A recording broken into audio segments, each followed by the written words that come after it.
নমস্কার বন্ধুরা, দীপার রান্নাঘরে তোমাদেরকে ওয়েলকাম। তো দেখো, আজকে আমি তৈরি করে দেখাবো তোমাদেরকে রংবাহারি লুচি। তো এই লুচিটা কিভাবে করলাম প্রথম থেকে শেষ পর্যন্ত ভিডিওটা না টেনে দেখতে থাকো। তো প্রথমেই দেখো, এখানে লুচিগুলো আমি কিভাবে তৈরি করে নিচ্ছি আর কিভাবে এগুলোকে আমি শেপ দিয়ে কেটে নিলাম।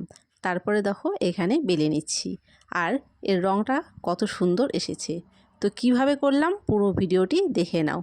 প্রথমে একটা মিক্সি জার নিয়ে নিলাম। এবারে মিক্সি জারের মধ্যে আগে থেকেই ছোট করে কেটে রাখা পালং শাকের টুকরো দিয়ে দিলাম, আর দিয়ে দিলাম জল। এখন এটাকে আমি ব্লেন্ড করে নিলাম। তারপরে পালং শাকের জলটা আমি ছেঁকে নেব। জলটা ছেঁকে নিয়ে জলটা এক সাইড করে রেখে দেব। তারপরে ওই মিক্সি জারটা আমি ভালো করে ধুয়ে নিলাম, আর ওর মধ্যে দিয়ে দিচ্ছি কয়েকটা বিটের টুকরো। এবারে এর মধ্যে জল দিয়ে বিটটাকেও খুব ভালো করে ব্লেন্ড করে নিলাম।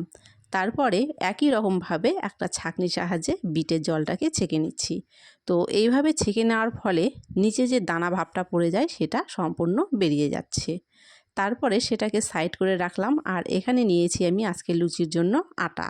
তারপরে দিয়ে দিলাম স্বাদ অনুযায়ী চিনি, লবণ, আর দিয়ে দিলাম সাদা তেল। এবারে হাত দিয়ে চেপে চেপে খুব ভালো করে ময়াম দিয়ে নেব। তো দেখো, ময়ামটা দেওয়া হয়ে গেছে। এবারে এই আটাটাকে কিন্তু আমি 3 ভাগ করব। তো প্রথমের ভাগের যে আটাটা আমি নিলাম, এটা নর্মাল জল দিয়ে আমি মেখে একটা ডো তৈরি করে নিলাম।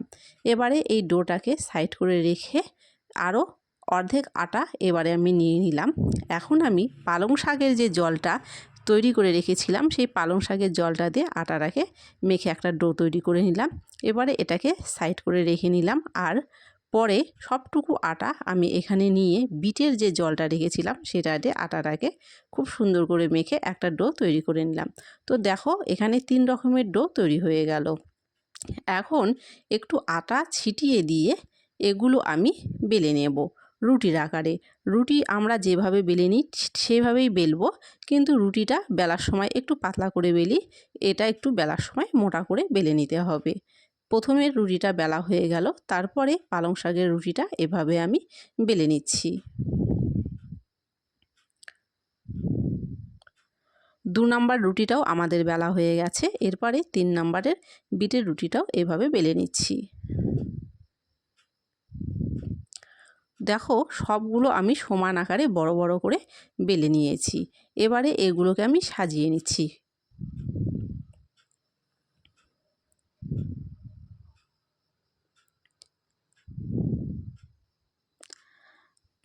তারপরে 2 হাতের সাহায্যে এভাবে চেপে চেপে একটা রোল তৈরি করে নেব।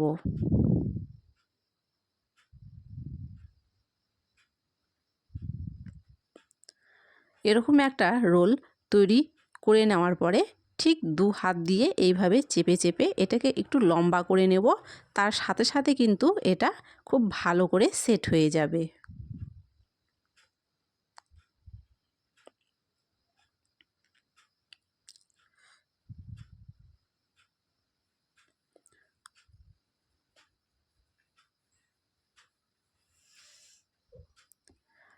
খুব ভালো করে সেট করে নেওয়ার পরে একটা ছুরির সাহায্যে এটাকে মাঝ বরাবর আমি কেটে নিলাম। এখন লেচির আকারে এগুলো আমি ছোট ছোট করে কেটে নেব। তারপরে এভাবে হাতের সাহায্যে চাপ দিয়ে লেচিটাকে ঠিকঠাক করে নেব।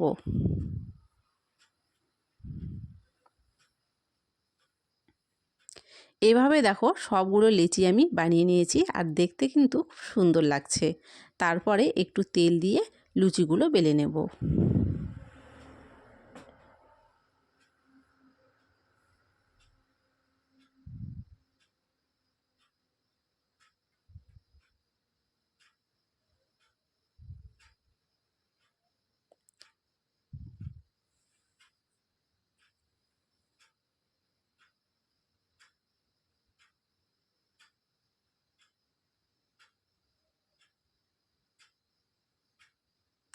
তো ঠিক এইভাবে আমাদেরকে লুচিগুলো বেলে নিতে হবে। তারপরে এখানে কড়াইতে তেল বসিয়ে দিয়েছিলাম আগে থেকে। তেলটা খুব ভালো করে গরম হয়ে যাওয়ার পরে লুচিগুলো ভেজে নেব।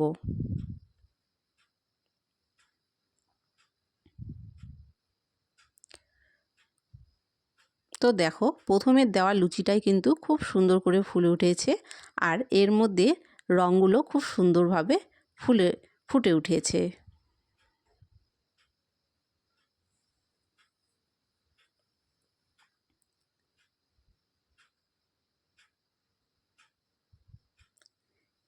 এভাবেই আমি সবগুলো লুচি ভেজে নিয়েছি, আর প্রত্যেকটা লুচি কিন্তু খুব সুন্দরভাবে ফুলেছিল।